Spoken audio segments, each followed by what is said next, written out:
आपको पता है कि केदारनाथ मंदिर में आज भी भगवान शिव जी मौजूद है और केदारनाथ मंदिर 6 महीने तक बंद क्यों रहता है? क्या भगवान शिव इन 6 महीनों बाहर आते हैं? क्या है केदारनाथ तीर्थ धाम का रहस्य? आइए जानते हैं आज की इस वीडियो में। दोस्तों, आखिर क्या आप जानते हैं कि केदारनाथ मंदिर की दीवारों पर बनी इन पीली रेखाओं का रहस्य क्या है? यहाँ ऐसी कौन सी शक्ति है जिसके कारण मंदिर के 6 महीने तक बंद होने पर भी मंदिर के अंदर दिया जलता रहता है? क्या है ओम का जप करने पर कुंड में उठते बुलबुलों का रहस्य? अगर आप इन सभी रहस्यों के बारे में जानना चाहते हैं तो वीडियो में आखिर तक बने रहिएगा। दोस्तों, आज हम जिस मंदिर के इतिहास की बात करने जा रहे हैं वह है केदारनाथ मंदिर।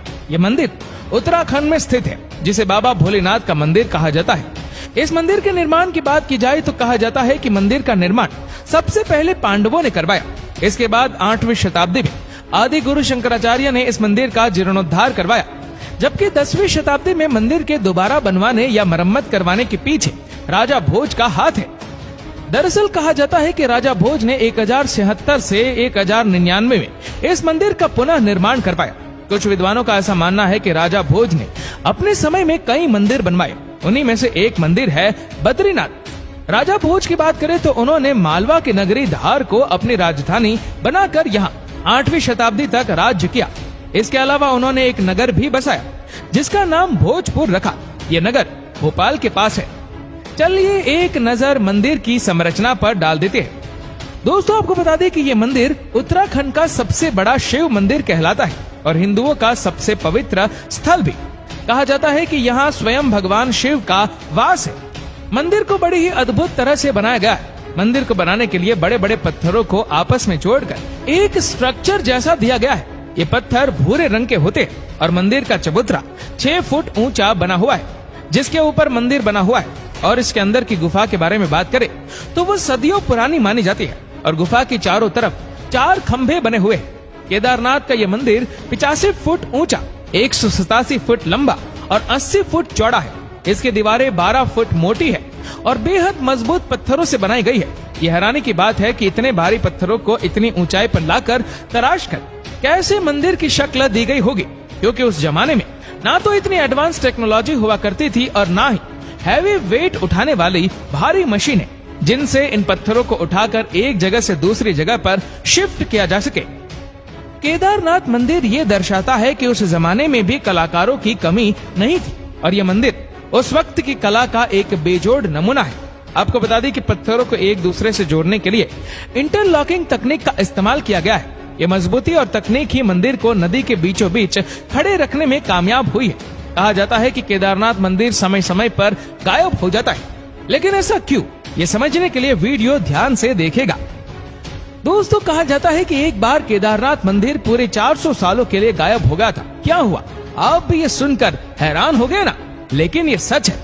दरअसल 13वीं से 17वीं शताब्दी के बीच हिम युग आया था, जिसकी वजह से पहाड़ों पर बर्फबारी होने लगी और उस बर्फ से आसपास के इलाकों सहित केदारनाथ मंदिर भी पूरी तरह से बर्फ से ढक गया था। ये कोई मामूली हिम युग नहीं था, क्योंकि इस हिम युग ने अपनी पकड़ 400 सालों तक बनाए रखी और 400 सालों बाद इस हिम युग की पकड़ थोड़ी कमजोर हुई और बर्फ ने पिघलने का काम शुरू किया। अब जब बर्फ साफ होने लगी तो धीरे धीरे चीजों पर पड़े धुंध भी छटने लगे और केदारनाथ मंदिर से भी बर्फ की चादर हटने लगी। अब लोगों को लगा कि मंदिर 400 साल तक रही बर्फ की चादर से प्रभावित हुआ होगा, लेकिन ऐसा कुछ नहीं हुआ। हैरानी की बात तो ये थी कि 400 साल बाद भी मंदिर झुका क्यों था। ना ही उसके पत्थरों पर कोई खरोच आई थी, ना ही किसी तरह की हानि मंदिर में देखने को मिली। मंदिर जैसा पहले 400 साल था वैसा ही बाद में भी था। सब कुछ सही था, बस बर्फ के पानी की वजह से दीवारों पर पीली लाइंस बन गई थी। बाद में देहरादून के वाडिया इंस्टीट्यूट के प्रोफेसर विजय जोशी ने बताया कि ये पीली लाइंस इसलिए है क्योंकि 400 सालों तक बर्फ में मंदिर दबा रहा। एक रिपोर्ट के मुताबिक ये मंदिर न सिर्फ 400 साल तक बर्फ की गहराई में दबा रहा, बल्कि हिम नदी की तरंगों से होने वाले नुकसान से भी खुद को बचाता रहा। अब बात करते हैं उस आपदा की जिसने देश और दुनिया को हिलाकर रख दिया था। दरअसल 7 साल पहले यानी कि 2013 में इस शहर ने सबसे बड़ी आपदा झेली। तब 10,000 लोगों की मौत हो गई थी और कितनों का तो आज तक पता ही नहीं चला, जो अभी भी गायब बताए जाते हैं। और उस दिन भी रोज की तरह खूबसूरत दिन था, जब सूरज घर की छत पर आकर पुकार रहा था सुबह की वो लालिमा अच्छी लगने लगी थी। काले और नमी से भरे बादल लंबी और सूखी गर्मी के खत्म होने का इशारा कर रहे थे। आप कह सकते हैं कि बारिश हिमालय में दस्तक दे चुकी थी। हल्की हल्की बारिश लोगों के चेहरे पर खुशी ला रही थी। गर्मी से होने वाली चुभन को बारिश ने शांत कर दिया था, लेकिन कौन जानता था कि ये हल्की हल्की बारिश रौद्र रूप लेकर केदारनाथ में वह भूचाल लेकर आएगी जो आज से पहले कभी नहीं लाया गया। 17 जून 2013 की वो काली रात जब केदारनाथ में यह हादसा हुआ, पता नहीं कब पानी का भयानक मंजर मौत का रूप लेकर आ गया, जिससे उठी बाढ़ ने चारों तरफ हाहाकार मचा दिया। जो जहां था वहीं सन्न रह गया। यात्री होटल्स में डर डर कर रात बिताने लगे। हर किसी को अपनी जान की चिंता हो रही थी, क्योंकि ये बारिश अब बारिश नहीं बल्कि मौत का पैगाम थी। और जैसे ही मंदाकिनी ने अपना रुख बदला तो केदारनाथ की तस्वीर ही बदल गई।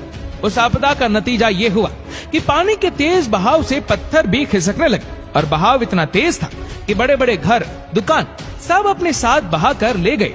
वहीं इसके साथ बड़ी मात्रा में चट्टान, पत्थर टूटकर बहने लगे।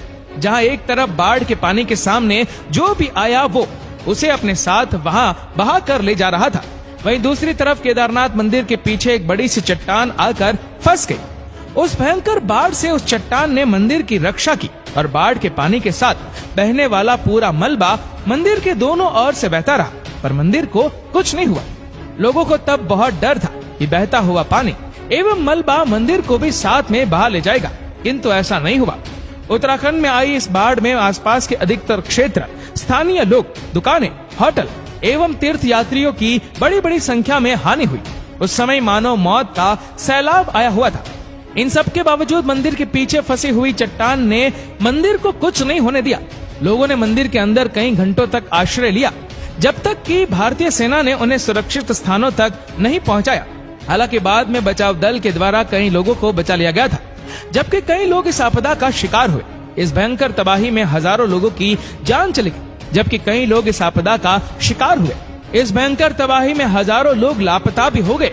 इसे आज तक वैज्ञानिक भी नहीं खोज पाए हैं कि ओम के उच्चारण के बाद कुंड में बुलबुले कहां से उठते हैं। ये तो ईश्वर की माया है जो हमें किसी न किसी रूप में केदारनाथ में दिखाई दे ही जाती है।